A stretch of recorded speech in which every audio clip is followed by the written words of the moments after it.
Hello everyone, let's get us started. We are not having technical issues at all. Hello. Of course, before we start, we'd like to acknowledge the traditional owners of the land on which we live, create and learn on today, paying respects to elders past, present and emerging. Goodness me, what an intro. Hello Adrianne, how are you doing today? I'm good, thank you. How about you, Joanna? That's good. Once again, just a heads up, we are using a new software. I'm using a new software, so if there are any hiccups, for example, like this no green screen or the intro, just bear with us, please, and I'm sure we will figure it out shortly. Let's see. Let's do some music also in this intro component. That sounds great. Fantastic. So it is part 2 of our stream. On Tuesday we did some illustration in Illustrator, and we're going to do that again today. Do you want to show a little bit of what we did on Tuesday, or do we just want to dive right into part 2? Yeah, let's touch a bit because we're gonna be reusing some of the elements with like what we did on Tuesday. So yeah, thank you, Joanna. I know like technical stuff is always yeah, going live is an amazing work. A lot of things that needs to be prepared. So yes. A lot of button smashing, but we got there in the end. yeah. So today we're going to be creating some sticker sheets. Just a disclaimer, this is actually the first time I have to design for this, but I thought it would be a fun thing to do, since as we are gonna be talking about today as well later, is talking about making things into physical products. So what we did on Tuesday, we created this really chunky tiger in light of the tiger, the year of the tiger that we're in right now. And yeah, we today we'll be creating other elements that I'm going to be explaining. So because I have this sketch, so if you are wanting to follow along, this is something that is really beginner friendly, for those who want something to make cute things, and then they can print them off themselves as well. So this is a good time for you guys. And yeah, so the idea of the sticker sheet, and this is what my sketches look like. Some of them are actually low definition, because I literally draw them and I thought, oh, I'll make them bigger, and then it's pixelated. But it's that's the beautiful things about rough sketches, guys. It can be as rough as you need it to be, as long as it's informative for you. But the inspiration for today, sticker sheets, are I think things that I associate with Lunar New Year. And considering myself, my background is a bit of a mix of a few things. My family, we are ethnicity wise, we are Chinese Indonesian. So I grew up in Indonesia, and then I lived in Singapore for 4 years, and then I moved to Australia, and now I live here for almost 8 years now. So it's it's been a journey. I'm so but I'm sure I'll perhaps miss some things that people will associate with, but I know that these are the kind of things that I associate. For instance, is the red envelope. And I remember last year I was talking to Flynn about this. So basically, in I don't know if people who are watching are familiar, but in Lunar New Year, Chinese New Year tradition, it's that you give out, kids are really excited because they receive this red envelope and they have money inside. Aha, nice. Yeah, so it's the idea is usually someone who is married, they give it to kids, their nephew, their nieces, their younger siblings. So you go around different families and you say Happy New Year, and you wish them well, for the year to come. And then usually like the older, or not the older, like usually like the person who like they give it to children, and children get excited, and then they compare, oh, how many did you get? Like they don't say it, but like they are showing like all these beautiful red envelopes. And I think like what's really cool nowadays is like they make really nice design, like really cool design with the red envelope. So it's like a fun thing. Other than the content, is actually like getting like a really nice looking red envelope. So it's, yeah, so that's like one of the things that a lot of people associate with. Like even some of my friends are still like, oh, I can't, I'm so sad I can't go back. I can't harvest red envelopes. And I see. yeah, like, but are you familiar with that tradition, like, Joanna? Yeah, I am familiar with the red envelope, and I do believe you did a previous stream with us where you designed a red envelope as well. So I love coming across them around this time and just seeing all the intricate designs, and I think it's a wonderful tradition. Yep. Money aside, just the beautiful envelopes makes the designer in me very, very happy. And I've seen that people like becoming more and more creative with it. So it's really nice to see something so traditional. It becomes more like people kind of, it evolves, it grows with like with us, like with the new generation. So it's quite fun to see how we're still in touch, but at the same time, like we're also adding our own spin to it. So that's like the nice thing about it. But yeah, like last time, like Flynn was surprised, like, oh, there is like money inside. So it's quite so for cool. Yeah. And like mandarin oranges, like usually when it, you know, like it's the season, like when suddenly like so many mandarin oranges, and like people will usually chat like in family houses, like just eating dozens of mandarins as a like something they chat with. Like it's healthy and it's sweet and it's nice, and something that I always remember, like at the end of family gathering, you'll have all these orange peels everywhere. Just strewn all over the apartment or the house or wherever you are. Yeah. And yeah, so it's something that I also associate with. And like here, like we have like the pineapple, like perhaps it's not the pineapple per se, but they have this really yummy dessert called pineapple tarts. So they cook the pineapple, they like make it into a jam, and then they put it inside pastries. And the pastry is like really like buttery and really, it's really yummy. It's really yeah, like my mom is really good at making that. The only contribution that I've ever made to that is like making the jam into like small spheres. That's my contribution to the. Wow, very nice. But yeah, and some like Chinese tea, like teapots, and like dim sums, like dumplings and everything. So yeah, like that's pretty much what we're gonna try to attempt today. So yeah, let's get into working on those elements, and then we'll arrange them at the end to make them like a sticker sheet. Fantastic. Yeah. And while you get ready, get started on that, I will just say hello to everyone in the chat as well. We've got Manny, Flynn, of course, who's taking care of us, doing the chat modding job, and Michael as well. So thank you all for joining us. If you have any questions about what we're going to be doing today, whether it is about more Lunar Year traditions or just working in Illustrator and creating illustrations, post them in the chat and we will answer as many of them as we can. Oh no, you removed the eyes. How come? Because I'm creating different expressions for the tiger. Oh my goodness. I was at first horrified, but now this is so good. I'm gonna create an angry one, an angry tiger.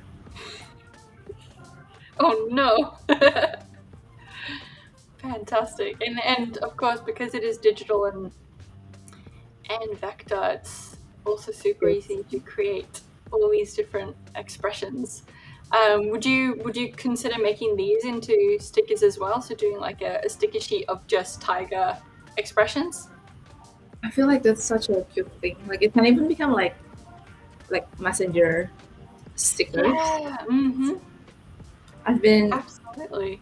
Yeah, I've been like really entertaining the idea. I think this is one of the things I really need to slow down. Like I like trying different things, and it is tiring to some degree because like you keep having like all these ideas, but then like you'll need time to spend on that, and I usually don't have I don't have that time.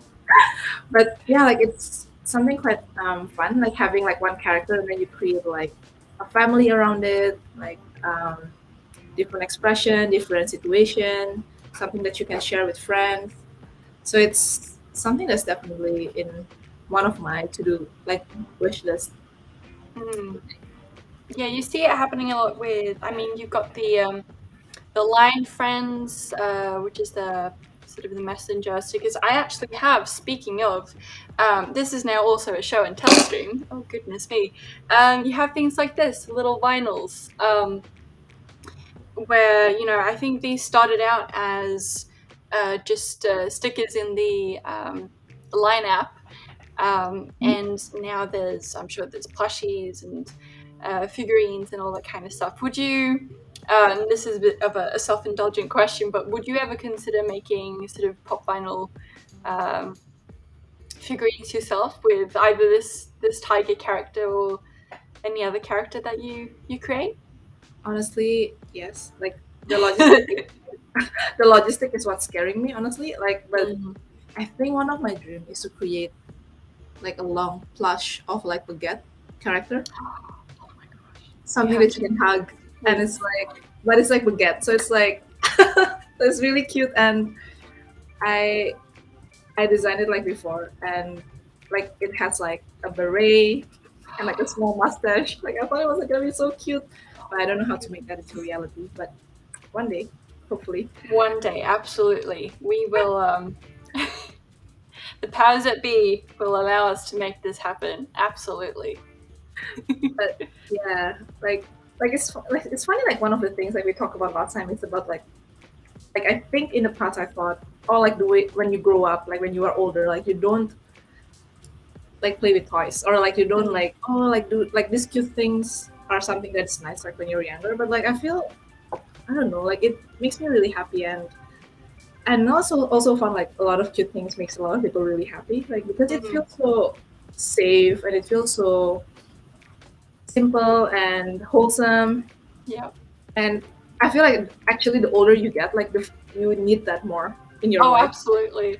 I was going to bring it up last stream, but this is great timing Yeah. to bring it up now. I feel the way that um, I think when you're talking about drawing more cutesy or wholesome things, and also being drawn to more cute and wholesome things, I feel like there's this.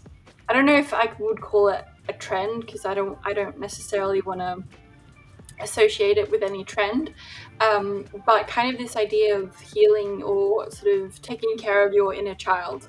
And I Mm, think that's something that artists are extremely good at, or can be extremely good at, because you get to have fun and experiment with paints and pixels all day. But certainly, I've seen it a lot lately, where creatives are embracing the simple, not simplistic, but yeah. just really making things that they enjoy, and really sort of would make that if they were a child, it would make them, they would think it would be cool, and therefore that's a great incentive to make it.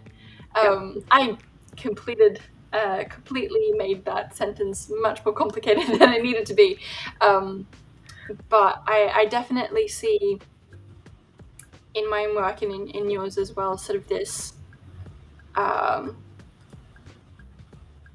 just a sense of wholesomeness that I think is really sweet, and I'm really excited to see what more you make in this aesthetic and style. Yeah, like I also think like, yeah, I understand what you mean. Like you don't want to kind of like say this is like the general trend, but like there is definitely that increasing acceptance of Mm. um, using like a character based things in a more mainstream context. Like I was like thinking like in the past I kind of imagine a lot of cute characters in public service, but now like we are seeing that more like companies are engaging with like Mm. characters like this because they see like it like for one thing like there's the psychology aspect, like it gives a face, it gives like a personality to their Yeah. brand, and also using cute characters like generally makes people more, they trust you more. like because like Mm. you look so safe, you look so cuddly and everything. It's like subconscious though. But yeah, like I think because it does have that kind of effect. So yeah, I'm really glad. I know that say like 20 years ago things are not as accessible. I feel like for people who like this kind of like style, Mm. um, but it is actually a great, such a weird way, but it's a good time to be an artist to some degree. There are some Yeah, things that were not possible in the past, but now much more possible. Yeah, nowadays. Yeah, no, but for yeah, sure. I understand what you mean. I also another thing that I found really interesting. Like each country has different aesthetic. Like you'll find Mm. like just like I work with different clients, and I found that oh that's interesting. Like certain style is more popular in certain states of the world, and it it's yeah it's it's something that is it's fun to kind of like observe these things and like oh that's interesting. Yeah. Absolutely. Well, let's throw in a design question, and also welcome Jessica to the stream. Hope you're having a good day. Flynn was wondering, do you always take a geometric approach at the beginning of your process? Um. And I Yes. suppose that's in the sense of you have your sketch, which might be an Illustrator sketch or it might be a pen and paper sketch, but Mhm. that you sort of go first into creating the geometric shapes that the character or the scene is comprised of, or do you mix it up from time to time? I think I do mix it up. Like when I'm sketching, I don't necessarily think too much, but like when I'm translating it, especially to Factor, I Mm. try to kind of like break it down. Okay, like is there a shape that I can utilize and work from? Because it's more usually like the curve and the smoothness. Everything is just more controlled when you work from Mm. like the primary shapes. But for like freehand drawing, I usually don't think that much. Yep. Yeah, I see the appeal of like working from the primary shape because it just gives you something to work from. Like I think like even Mm. in 3D modeling, I do understand that a lot of people like to work from like a sphere, or a like a block, just to kind of Yes. and then like just sculpt from there because it's easier than like you build like plane to plane. Like it's less controlled, I think. Yeah, it's Yeah. a good starting point. I think a lot of people, I believe it's like the little square cube, people doing 3D modeling in Blender, that's what you start with. So you have a cube, and then just the possibilities after that are endless. But I think it's fantastic to have just a solid, reliable framework. Mm. And sort of, okay, I make this, and then I make this, and then you sort of, if you're not necessarily feeling like drawing that day, or if you are sort of intimidated by the blank page, you know that, okay, start with a square, and then maybe I sort of pull out that side of the square or every which way, and Mm. eventually you kind of end up making something. Yeah. So it's really just taking it a step at a time, and having a consistent starting point Yeah. um, Yeah. as well. I really love this. I think it's like a motion work.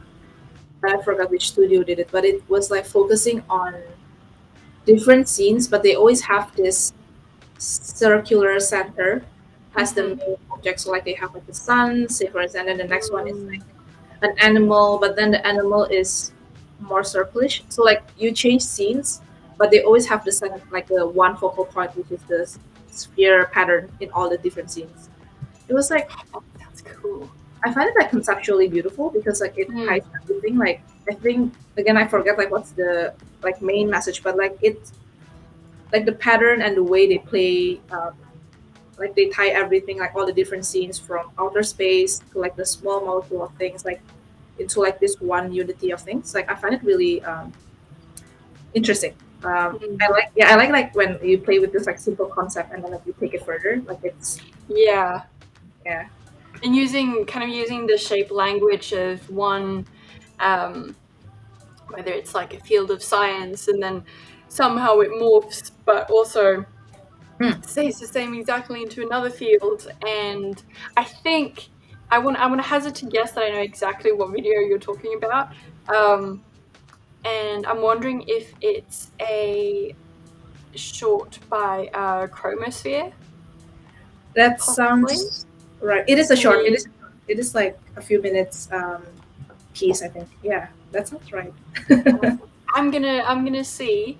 I think I know exactly the one that you speak of. So while you're continue enjoying this lantern, um, I'm gonna post it for everyone in the chat because it is fantastic. And if it's not this video, um, then that's totally fine, and you get to see something really cool. Mhm. Um, Chromosphere Studio. So this is actually Kevin Gart, who was on the Adobe Make It conference, I believe in 2019, Oh wow. did a talk, and he's one of my major influences in terms of style, and I'd love to talk about your major influences in terms of style too, because now I can't find the exact video, but I'll send it to you and you can let me know, and then I can post on social or something to confirm if it was right. But Yeah. Mhm.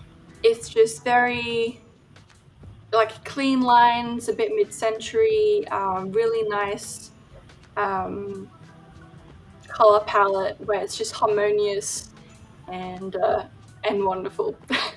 Yep. Yep. I know what you mean.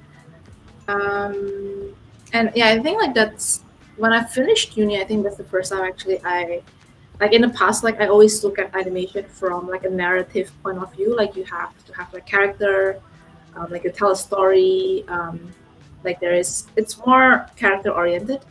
And then like Mm. after uni, like I just started to explore more things, and then I realized that actually like you can play not play like you can yeah you can play with like design elements and then use that as the theme. Like it does not necessarily have to have like a story like a character Mm. or like a storyline that you what you will typically see like in movies. But then like you can still enjoy like the design and art exploration through like these different design principles. Like for instance, as you mentioned, like using shapes like as the visual language that ties like the whole plot. So that's I think that's the first time I became like really interested in motion design because like Mm. another perspective of looking at creating like a motion piece. Yeah. Oh, that's really cool because I mean, yeah, in our industry there are people that design through or with a story. For example, Ramesh, he creates fantastical narratives in every piece that he makes. But that's not everyone's jam or everyone's style. And I think finding a way that speaks to you and how you, I guess, communicate, not necessarily tell a story, but have that be sort of through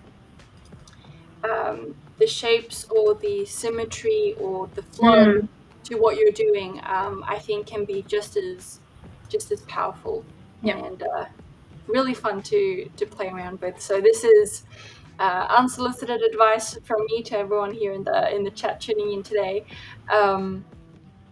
That you can sort of make content not entirely focused on stories, and maybe try out working with shapes and see if that's um, something fun.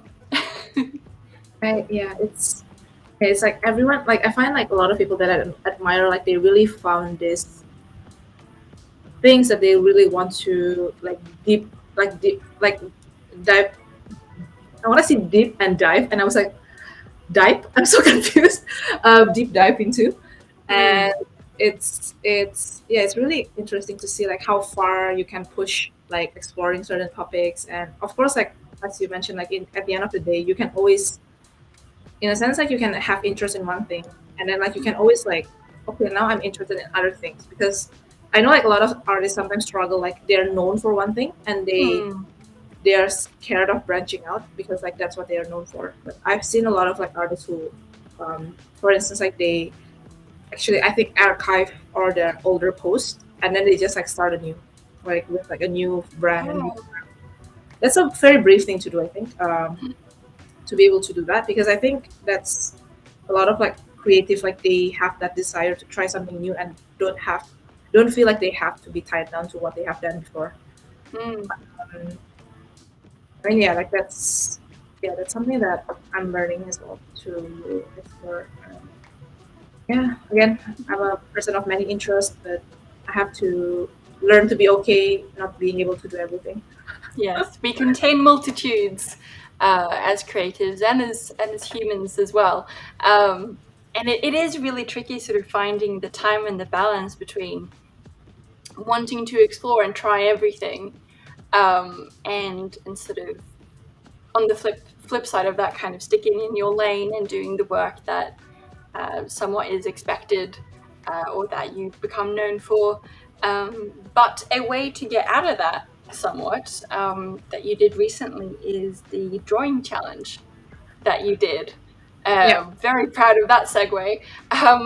Do you want to talk about that a little bit? Kind of what motivated it, and what you thought about it in the end? Um, I know like drawing challenge especially makes more popular with Inktober, like where you have prompts and all these different things. Like one of the reason why I find it hard sometimes to follow along is because I don't have the capacity to create a lot of like content. So like I think Mm. for the longest time I haven't been doing a lot of drawing challenges. But then like a friend like just approached and then like they were sharing like how it works. And I know that the idea of like the challenge is not to produce everything every day. It was like just 1 week, I think, or yeah, 1 week, and then Mm. that's it. Which I feel like that's a good time to kind of create, and also a good time to focus on like trying different things. So the challenge is like a winter challenge. It's on December. Winter, yeah, not winter in Australia, but then in a No, lot of no. so imagine like I was like it was really hot and I'm like drawing snow. It's Mm. quite funny. Like But this, one of these things is not like the other. it's like drawing them like with like really thick clothes and I'm like turning my fans and everything. Yeah, Uh, it's like, oh, I wish I was you, mate. and I think one of the reason why I decided to do it because they actually mix different like animals inside the prompt. And Mm. as I mentioned last time, like animals are not my like I shy away from animals because I feel like I'm not familiar with them. Because but I thought like I should just do it. Like if it turns out bad, like what's the worst that can happen? It just turns out bad. Like so that's what I thought. So it was like me and like a couple of like amazing artists that I followed. And one thing that I'm really grateful for is that I tried um, I tried to draw just like creating out of prompts. So like I don't like the burden of like the concept does not really lie. Like sometimes like looking at blank canvas and thinking what to draw can be really intimidating. Oh But like yeah. having this, yeah, like having this prompt, like it actually makes me, oh, like actually I can spin it like this way. Like last time when you were talking about the fang, fanguary, Yes, Funguary. yes, like like without that prompt, like you won't generally think about how do I work around this like theme or prompt, but like giving like a set of like limitation enough so that it anchor you, but then at the same time it allows you to push and think out of the box. I feel like that's what a good drawing challenge will like help you to be to think of. Absolutely. Yeah. And you Yeah. mentioned before, just to sort of center back a little bit onto what we're doing today in this stream, because we are unfortunately approaching the halfway point. But you mentioned both that, animals are a little bit out of your comfort zone, and you've drawn the most gorgeous, wonderful, handsome tiger, called Waffle, I believe we Yes. decided in the previous stream. And of course, now you're making a sticker sheet, which is something a little bit new as well. I guess, what inspired you to, or prompted you, I guess, to create this as a sticker sheet? And yeah, I think that's the question. I lost the rest of it. um, I think one of the things, yeah, I enjoy like seeing my creation turn like digital stuff like turn into like physical items, but I know that's not always possible. But like I like to mock up things and see what it looks like. Mm. So in the past, like I think I had this like free book cover mock up. So I just like, oh, if I print a diary, like I want to design like a diary cover. What does it look like? Even though like I never follow through like with the idea, but just like seeing your work potentially become something physical, like it's quite fun and refreshing because like you see it like applied in different things. And I would even like encourage people who like want to become, for instance, like packaging designer, or they want to illustrate for brands. Like try doing this kind of like find a good mockups and then you try to work around it. And then it's very satisfying to see, even though it's not a real product, very satisfying to see, oh, that's what it looks like if it's applied on like a coffee Hmm. packaging, or like I want to make my own like tea brand. Like I think it's just really fun, like the idea and the possibility. And like that's for me like personally like as a creative, but also if you're like a freelance illustrator and you want to move into that kind of field, like I feel like it's a good way of demonstrating to potential clients that, oh, like I've worked Mm. with this, I've known how to work in a limitation of dimension. Because that's the difference, I think, like when you draw for yourself, like sometimes you don't realize that when you work with a client, they have like limitation, they have space, like you have to include like, for example, like if you design like food products, you have to remember there's nutrition label, you have to remember that there's this things that they have to include, like how do you accommodate your illustration with the text. So it's at the end of that you have like a real looking product, and secondly you have a really nice asset for your whole year. So it's like Absolutely. um, a nice exercise that's a bit different. I think for me, someone like me, I work best with like a brief, like when I want to make Mhm. something, and then at the end of that, I feel, all right, I'm done. So it works for someone like me because I think my brain works like that. I don't know, like how about you, Joanna? Like, do you like working with like a brief, like a pretend brief in a sense? Yeah, gosh, I think I'm a little bit combination of both. Some days I really need to be told what to do. Mm, Because it's either that I think of absolutely too many things, where, for example, I'm asked to make a list of ideas and I write down like 20 or 50 ideas. But then other days my mind is just blank, and I've got nothing. So it's kind of finding the balance of, or kind of sensing a little bit within yourself, like, okay, do I need a brief today?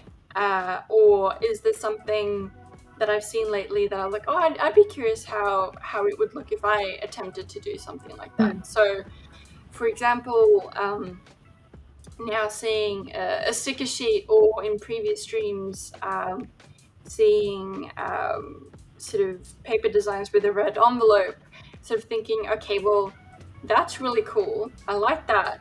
What would it look like if I did that? And mm. it's kind of, in a way, a draw this in your style before they were really popular, as such, where you put yourself and put your work in new contexts and explore that.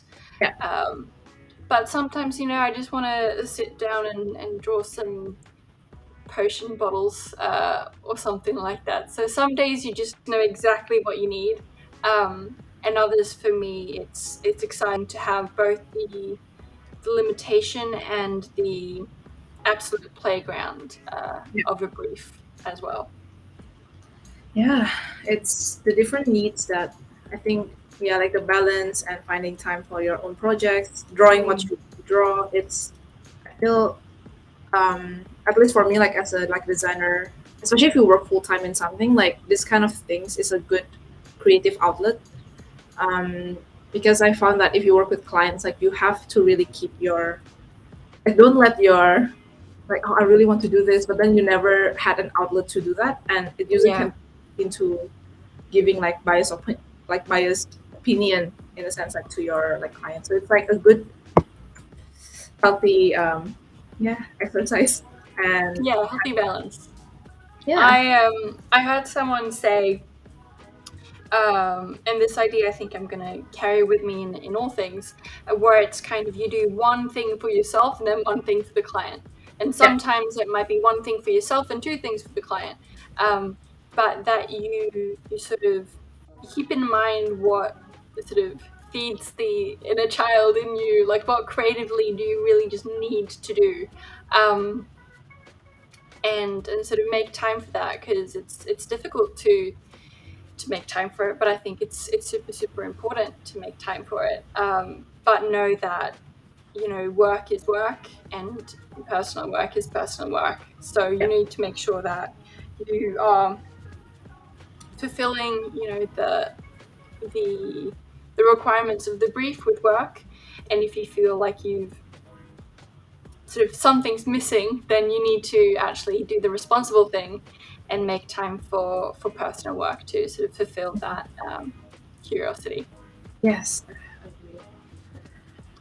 Let's see, but kind of circling back also on the fact that we are creating a sticker sheet. Flynn was wondering, and also Manny as well, just curious more about the stickers. So for Flynn is, have you ever gotten stickers printed before? Do you got any recommendations? I did see that you are trying out the Cricut machine on your Instagram. I'm also extremely curious about that, but yeah, let's talk stickers and sort of using your designs for physical products. I think I need like the things that I with the Cricut is more like a t-shirt. Like it was I think like one of the things that like you mentioned like about physical products. I'm actually wearing one of my samples here. Like I don't know if you can see amazing. it. Well, But this is hold on. I'll bring us up to big head view oops. and Like, hide the screen, and we can see a little bit. dropping. Oh, that's adorable! And it's like a pun if you are like Yes, toast. hosting. Anyway, well, skål. It's just like a sample, like because that's the thing with like when you try to make merch, you have so many samples at your home because you're trying like different things, different materials, and yeah, I think like one of the hard thing with like t-shirt is like you usually have to order like in a big bulk, but then like you don't always like have one, like you may not always like want to sell them a lot or you cannot sell them that much. So like with Cricut, like the fun thing is like you can create like literally just 5 t-shirts with that design, or you can have like different customization, which is like really cool. Yeah, like imagine like you have like, all this like bread and then they all have different expressions and people can, oh, I want this expression, I want this like expression, like Yeah. I think it's gonna be so cute. But I haven't tried their stickers yet. I know that I have to learn how to set it up, and like yeah, I'll do that in the future because it's gonna be really fun because you'll have the sticker sheet and you can just print on it, and it works really well with Vector as well because oh yeah, for it's sure, clean and everything. So it's I'm really excited finally like my Vector skill again. Save the day. Fantastic. Yeah, it's all about seizing the means of production. I love it. Also, hello to Gareth as well in the chat. And Glowin, I believe. Apologies if I mispronounced your name there. We are here with Adrianne Walujo creating a sticker sheet inspired greatly by the Lunar New Year. So we've got mandarins, we've got red envelopes, we've of course got the tiger because it's Year of the Tiger, and a wonderful lantern as well. And we're just chit-chatting along as we do. But of course, if you have any questions, specific questions for us, feel free to press that in the chat and we will get to them as we can as well. Yep. Yeah. Oh man. I'm just, now we've started on like the food end of the sticker sheet and I'm just trying not to think about food because it's going to distract me absolutely too much. But this is looking great. Thank you. For drawing is another really fun thing I like to do. It's helps me not to eat at 12 a.m. But I can look if I can't eat it, I must draw it. I love that. I literally did like for my painting practices, like drawing like branches stuff. It's quite fun. Yeah, it's a tricky thing doing like studies of food, or like still life photos or still life drawings, I should say, of food, because at the end of the day, you just want to eat what you've drawn. That's a good sign, though. You want it to be real, but yeah, it's a good sign if you made it so realistic that it looks like actual food for you to eat. But it's a slippery slope, I tell you. Do you enjoy drawing like food as well? Yeah, I for some reason I really enjoyed drawing like the cutlery and utensils side of things as well. Oh, yeah. I have somewhere not in my near vicinity a sketchbook where one page is just like plates. Because why not? But I was doing an exercise where I was drawing the same item just to fill up the space. So I had a page where I did vases, for example, and it's just, okay, how many different kinds of vases can I make to fill up this space? And that's a great drawing exercise as well, just to sort of warm up and kind of get out or into your comfort zone. Um, but yeah, I think to be honest, I'd rather eat the food than draw it. I whenever I go travel somewhere, I it's really important for me to try like local Mm, delicacy. It's absolutely. Do you remember the most recent one that you tried that you I really liked? haven't gone anywhere recently. That's, I haven't really remember. Let me try. I'm also like my mom. My parents are like amazing cook. Sometimes I get Mm. really. This is such a weird problem to have, but like, have you ever like, oh, I can make that at home? Like Mhm. I like that's nice, but like the thing is like I think, oh, I know that my parents can make that, but it's not me. It's not me who can cook it. But then at the same time, I feel I don't want to pay for that. I know my mom and dad can make that, Mhm. but it's not even myself. So like I have to usually like what I do is I send them like pictures, like oh, like this looks interesting. It's like, oh, nudge, nudge. This looks fun, tasty. Yeah, this is Um, really interesting, and they're like, they know when I send these things, oh and then yeah, yeah, it's not subtle at all. what an amazing daughter, amazing daughter. Hmm. Absolutely. Quick heads up that we are, I would say, around 15 minutes left of today. Of course, there's no pressure to finish this today during this stream because it all takes time and we don't want to hurry the cooking. I guess I was trying to do a Jerry Lord cooking analogy here, but I'll try again another time. But Mm. this is this is looking fantastic. it's it's quite relaxing actually doing this. Mm. And Yeah, is it just because well, you have your sketch and you know exactly what you're about to do? So it's really just kind of that step by step. We make a shape and then we make another shape and change the color. So it's kind of methodical in that way. yeah. Like I think like for me like the hardest work is actually thinking about what to draw and Mm. planning it. So once like I know like what I'm trying to make, it's yeah, like I can talk, I can like do other things, I can listen to podcasts, and then just like creating Mm. all these things. Because that's like the left brain, I guess, like work when you. Yeah, gotcha. How about you, though? Like Joanna, like I know, like you, like what is the one that takes up a lot of your mind, like when you're drawing something? Hmm. I mean, it depends what I'm drawing, and it depends, I suppose, what mood I was in before I started drawing.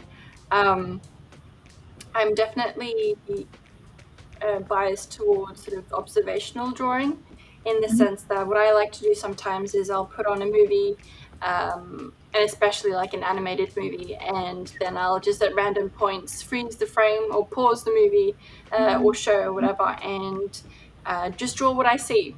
Um, and so I'm enjoying the story, and usually, actually, these are movies that I've already seen before many times.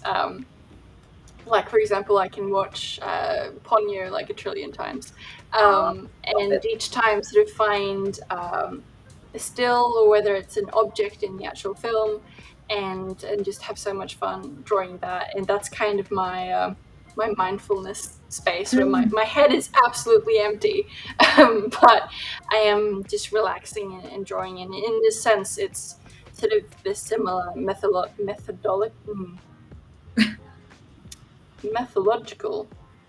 That doesn't sound Methodology, right. methodology. Um, So, very step-by-step process, and I do one thing and take one step after the other. Methodological, yes. logical. Okay. Methodological? Who knows? Certainly not I.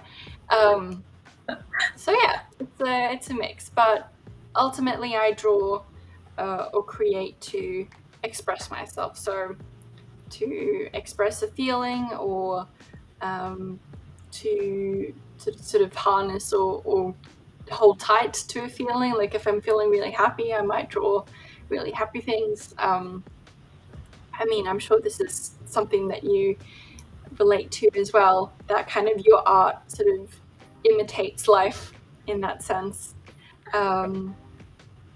But yeah, just whatever my heart desires is what I draw, and my mind is sometimes empty and sometimes not as I do it. Yeah, no, I know what you like. I love like watching movies and then just Ghibli movies or something else like in the details Hmm. and things. Yeah, just the sheer amount of detail. Um, it is beautiful. There's always something new to look at, I feel like. Yeah, Ponyo is so cute. Like the Oh, movie just adorable. makes me happy. It's like watching. Hmm.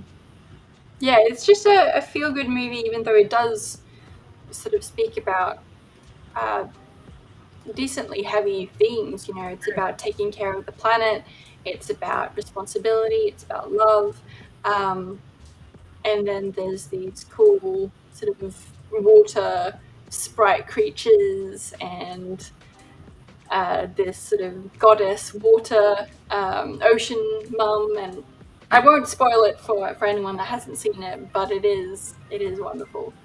Can recommend that you watch it. The thing like with like a lot of Ghibli movies is it's not just the story but also like the visual treat. Like so it's Mm, like something that you can watch again and again because it's like beautiful. absolutely. Not dissimilar to what we are creating here today is a visual treat, I think.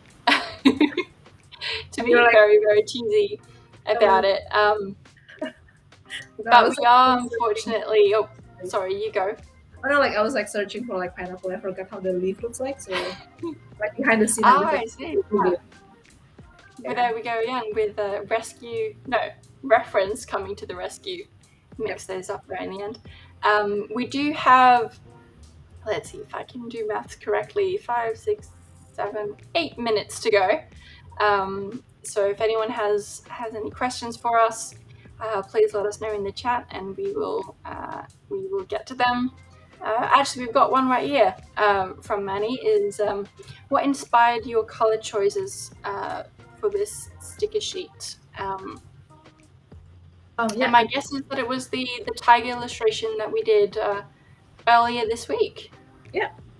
It's like yeah. I think we discussed a bit about how like the color of like red, yellow, Mm, it's orange. It's like a very at least like growing up, it's something that I like people associate a lot with because it's like prosperity and like festivity. So I think that's like how I derive the rest of the color palette in the sticker sheet. And I feel like this is also another thing that for me, like personally, like I like working within the same palette because like it shows like a unity. So even though like I'm drawing mm, like orange, like I take some of the like I make sure that there's one color that overlaps within all of them, or at least mm. something that ties them all together so that it looks like they come from one set.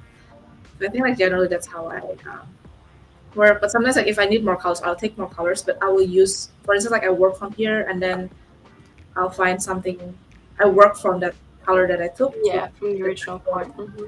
same hue, the same kind of like feeling. Yeah. But, Fantastic. okay, we have pineapple. We haven't had time to make teapots. Let's try.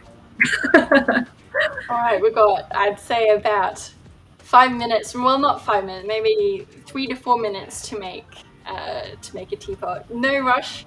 Um, we certainly don't have to attempt to finish all this in the one stream, and we can always um, teapot in two. Flynn says in the chat. Um, And I'll try to arrange them. think I'll try to arrange them into Arrangement. That sounds much more achievable. Let's do that. Yep. Let's try. Oh, what time passes really quickly. It does, yeah, when you're having fun. I do. Thank you. Yeah, thank you so much for like the really fun conversation. It's really relaxing. Oh, it's my pleasure. I mean, thank you in return. I just get to be selfish and ask you questions and have a wonderful time. So it's been great, and I hope everyone in chat that has popped in throughout this stream, I hope you've been inspired to try new things, maybe try new color palettes or new subject matter, as we've been doing here today, and always in sort of our creative pursuits and our creative work. So what you kind of had the sort of sketched out the layout. Would you always sort of stick to the layout that you've sketched out, or do you try to maybe add in one or two more options and see if that might work better? I think I will. Yeah, I will like usually try different things. And again, like this is the beauty. Like I was like working with this client, and they used to work with people who use like Photoshop, which is like. But I like working with Illustrator, and they're saying that, oh, is it possible like when you share the source files that we are able to move things a bit? I'm like, yes, you can. Like with Factor, you can literally move anything, which is like great. Because I like. Ooh, what's that? Let's expand appearance. All right. There we go. It's always a fun surprise working in Illustrator for me. So I'm glad to see that I'm not the only one that accidentally presses a button and suddenly things go very wrong. Like something happened. Mm-hmm. There you go. More thing happens.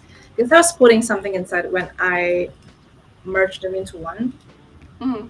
They become, what do you call it? Like they all become the one shape, and they pick the whatever layers on top. That's the color or sort of thing that you pick. Is that my understanding? Yeah. And also like they went outside of the shape of the mask, I guess. Yeah. And I can see here now that you're adding in the bleed for the sticker as well. Yeah. Oh, it looks adorable. Unfortunately, though, I think that might be all we have time for today. It has been an absolute pleasure having you on. I can't wait to see more of what you do and to have you back on again. But for everyone else, please do check out and follow Adrianne on Instagram and all your other social medias.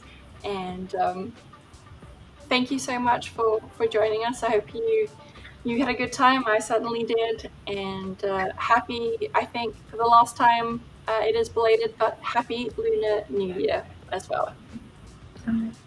Thank you. It's been fun. Yeah, thank you everyone, and we will catch you next week for more illustration fun. We've got Dale. If you can see, I also got a cool t-shirt. Dale Virginie joining us next week for some mascot illustration, I believe. So that's going to be great fun. I'm going to see maybe if Waffle can make an appearance, but we will see if we can achieve that goal. But I promise you, Joanna, if it's like a plushie, like I'll name it Waffle. Yes. Oh my gosh. And if you have to make the baguette plushie happen. Okay. That needs to happen. Okay. I'm crossing my fingers and everything else that I can cross to make this a reality. But yes, thank you so much for joining us, and the sticker sheet is going to be fantastic, and I hope you have a wonderful, wonderful day. Okay, thank you. You too. See everyone. Bye.